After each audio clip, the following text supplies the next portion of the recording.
ఒక్క నిమిషం మాట్లాడమంటే నేను లక్ష్మణ్ గారికి మొదట చెప్పా, ఏది ఏమైనా ఇవాళ వ్యవస్థలో నాయకులే మంచోళ్ళు కావాలి. మాయమైపోతున్నాడమ్మా మనిషి అన్నవాడు, మచ్చుకైనా కానరావటం లేదు. ఎక్కడో ఒక చోట ఒకడు ఉంటే వాడు కూడా కనపడతలేడు, యాడున్నాడో ఏం సంగతో అని అందశ్రీ పాట రాశారు. ఏడున్నాడో ఎందుకు అనుకోవాలన్నా, మన పేద వర్గాలంతా ఉన్నాడు మన రేవంత్ రెడ్డి గారు అనుకోవాలి. మనం నువ్వెన్ని కోట్లు ఇచ్చినా ఈ ఆత్మీయత నీకు రాదు. నువ్వు ఏ పని చేసినా పేదోడు హృదయం దోసుకున్నంత తృప్తి దేంట్లో ఉండదు. నేను చాలాసార్లు నీ మీద మాట్లాడేటువంటి విషయం నీకు తెలుసు, కానీ వర్గీకరణ దగ్గర నుంచి నా మనసులో ఎంత మార్పు వచ్చిందో నీకు సమయం లేదు మమ్మల్ని గమనించటానికి. మనుషుల్ని మార్చేది మంచితనం. అందశ్రీ గారు చదువుకోలేదు, అసలు ఈయనకు నాకైతే ఎప్పుడు నేను కనబడ్డది కూడా లేదు, నేను ఎప్పుడు చూసింది కూడా లేదు. కానీ చచ్చిపోయిన తర్వాత అసలు కులమే కులమో కాదంటున్నారు, ఏంది గోలని చెప్పేసి నేను యూట్యూబ్లో వెతుకుని మొదలు పెడితే ఆయన ఎక్కడ కూడా తన కులాన్ని గురించి చెప్పకపోతే చివరికి నేను ఎవరది పేపర్తి విలేజ్కి అక్కడ ఉన్నటువంటి నాకు తెలిసిన వాళ్ళకు పంపించి అసలు ఎక్కడ పుట్టిండే ఆయన సంగతి ఎంతో చెప్పు, మరి ఎట్లా మాట్లాడాలి రేపు పొద్దున అంటే ఆయన మాదిగ కులంలో పుట్టిండు, కానీ ఎక్కడ ఆయన చెప్పుకున్నటువంటి సందర్భం లేదు. కానీ నేను గర్వపడుతున్నా, నేను ఒక దళితుడిగా, దళిత వర్గాల్లో కూడా ఒక మాదిగ కులస్తుడిగా నేను గర్వపడుతున్నా. మా గద్దరన్నను చూసి నేను గర్వపడుతున్నా, మా జయరాజ్ అన్నను చూసి కూడా గర్వపడుతున్నా.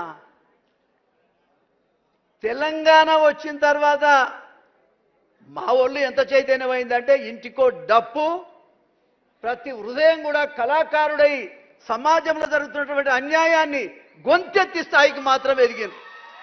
మాకేం రాలే, దళిత వర్గాలకు పేద వర్గాలకు ఏమీ రాలే, కానీ చైతన్యం వచ్చింది. ఆ చైతన్యాన్ని ముఖ్యంగా ముందుండి నడిపించినటువంటి నాయకుడే అందశ్రీ అని కూడా ఈ సందర్భంగా నేను తెలియజేస్తా ఉన్నా. నీకేం కావాలి? నువ్వు ఎన్ని రోజులు ఉంటావో ఉండు ముఖ్యమంత్రి, మేము కాపాడుకుంటాం. నువ్వు ఎన్ని రోజుల్లో ఉంటావో ఉండు, నేను 10 ఏళ్ళు కాదు. ఇవాళ కావాల్సింది మంచితనం కావాలి. నువ్వు పాడే మోసినావు, ఎవరైనా పాడే మోస్తే మోసిడొచ్చు.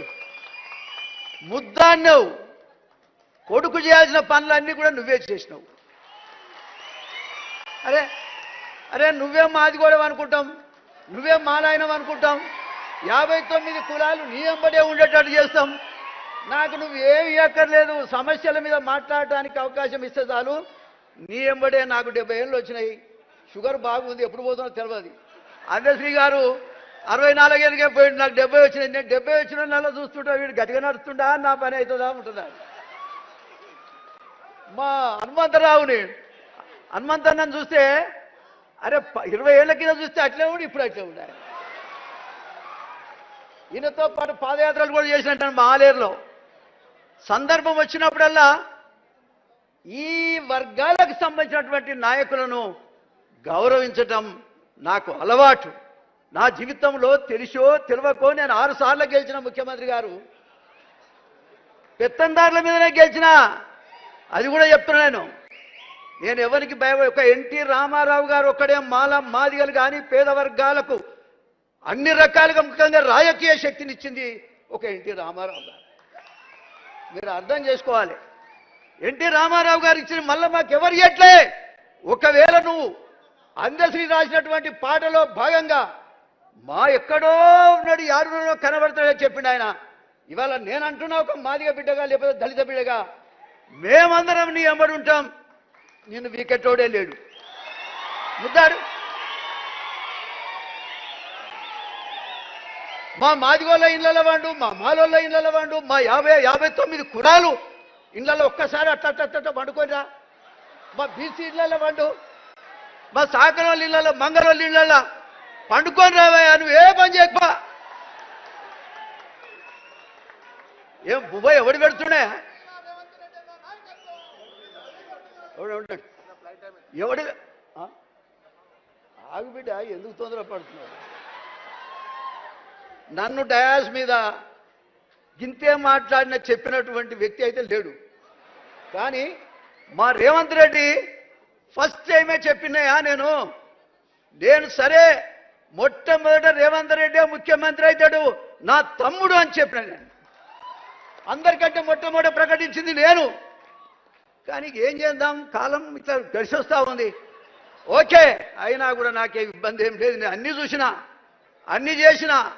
ఇలా అందశ్రీ మహాకవికి మీరు పట్టం కట్టిన దానికి మా అందరికి పట్టం కట్టినట్టే లెక్క. ఏం ప్రభాకర్ అన్న, అందరికి పట్టం కట్టినట్టే లెక్క. కాబట్టి ఒక్కసారి రేవంత్ రెడ్డి గారి నాయకత్వం, రేవంత్ రెడ్డి గారి నాయకత్వం ఒక ఎన్టీ రామారావు కోసమే చేకొట్టినా గట్టిగా, ఇప్పుడు నీ కొరకే కొడుతున్నా. ఇది కాపాడుకోవాల్సిన బాధ్యత నీది, ఇది కాపాడుకోవాల్సిన బాధ్యత నీది. నేను ఇంకో మాట చెప్తా ఉన్నా, కూర్చోరాదే. ఇగో మా కులాల్లో కూడా ఒక లాస్ట్ మాట రేవంత్ రెడ్డి గారు, నేను 3 పిల్లలు వర్గీకరణ విషయంలో కాల్చుకొని చచ్చిపోయింది.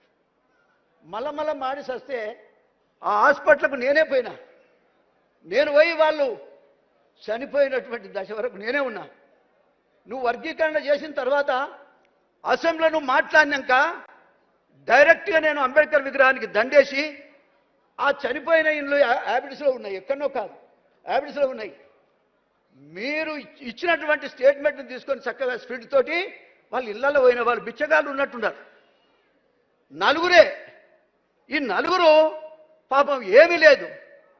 నేనేం చేయాలని చెప్పేసి అప్పటిదాకా మేము చూడలే. మా మందకృష్ణ మాదిగని వాస్తవంగా మేము ముందర పెట్టి ఉద్యమాన్ని నడిపించినాం. మేము కాదని చెప్పడంలే, ఆ ఉద్యమాన్ని వెనుక ఉండి నడిపించింది కూడా మోతుకుపల్లి నరసింహలే. నేను ఇది కూడా చెప్తా ఉన్నా.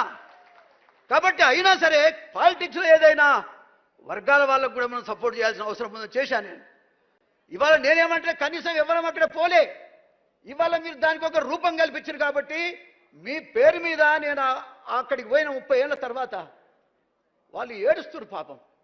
అరే ఏమైందా, మరి ఎవరు సాయం చేయలేదు, మరి ముచ్చట మన దగ్గర రాలేదు, ఇప్పటిదాకా ఏమైపోతుంది చెంపలేసుకొని నేను ఇమ్మీడియట్గా మా ఎటువా రాజనాథ్ సింగ్ లేడా పోయిండా, ఆయన మంచిగా చెప్పేటప్పుడు ఉండడు. అయితే రాజనరసింహ కొంచెం కోపిష్టి, కానీ నేను పోయి బ్రదర్ మనం వీళ్ళకు ఏదో ఒకటి చేయాలి కదా, ఈ వర్గీకరణ కోసమే వాళ్ళు చచ్చి ప్రాణం పోసిరు కదా, బలైపోయారు కదా, రక్తం చిమ్మిరు కదా, వాళ్ళ కోసం మనం ఏదైనా చేయకపోతే ఎట్లా? ప్రభుత్వం దగ్గరికి ముఖ్యమంత్రి దగ్గరికి పోతే వర్గీకరణ చేసిన మనసు ఎప్పుడైతే ఆయనకు ఉందో ఖచ్చితంగా వీళ్ళకి న్యాయం చేస్తాడని చెప్పాను నేను. లక్ష్మణ్ కూడా చెప్పాను. కనీసం వెంటనే దామోదర్ రాజనరసింహ గారు వాస్తవంగా కొంచెం కఠినంగా మాట్లాడతాడేమో కానీ మనిషి మంచిదే. సుమారుగా ఒకరికొకరికి 5-5 లక్షల రూపాయలు ఇచ్చి వాళ్ళను ఊరట చేపించిన.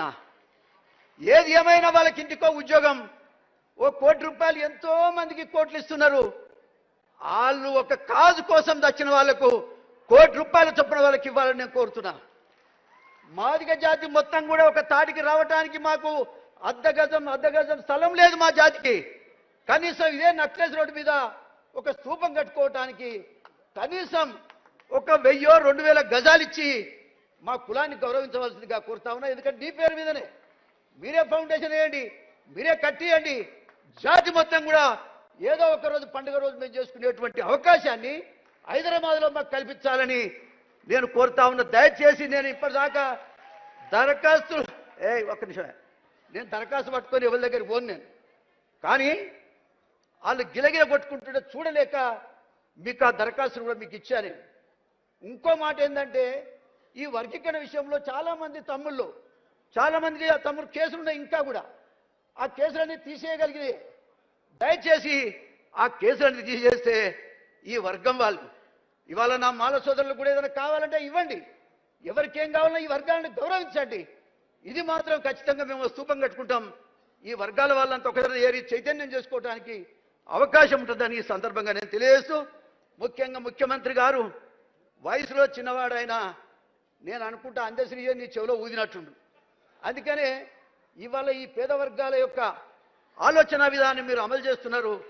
నేను ఒక్కటే ఈ సందర్భంగా చెప్తా ఉన్నా, మా మనసు గమనించండి, మాకే కోరికలు లేవు.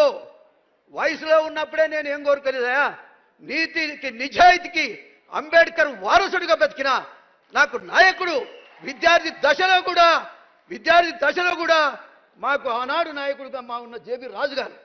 ఇవాళ ఒక్క మాటలో చెప్పాలంటే ఒక్క మాటలో చెప్పాలంటే మరి అప్పుడో ఇప్పుడో మాట్లాడినిస్తే నేను ఎప్పుడో దిగిపోదు కదా, మాట్లాడక చాలా రోజులే. ఈ సమస్యలన్నీ కూడా ముఖ్యమంత్రి గారు మాకు ఒక మీటింగ్కి అవకాశం ఇవ్వండి, మాదిగ వాళ్లకు ఇవ్వండి, మాల వాళ్ళకు కూడా ఇవ్వండి, వ్యవస్థాపరమైనట్టు. కాబట్టి మరి మీరు ఒక మీటింగ్ కాల్ఫర్ చేయండి, అందరం కూడా వచ్చి ఉన్న పరిస్థితుల మీద దృష్టికి తెస్తాం. చేయగలిగినే చేయండి, చేయలేకపోతే వదిలేయండి. కానీ వర్గాలందరినీ కూడా మీరు కలుపుకొని పోతున్నందుకు, అందశ్రీకి ఇంత గౌరవం ఇచ్చినందుకు ప్రత్యేకమైనటువంటి ధన్యవాదాలు. వర్గీకరణ చేసి మా షెడ్యూల్డ్ కులాల్లో ఐక్యత తీసుకొచ్చారు మీరు.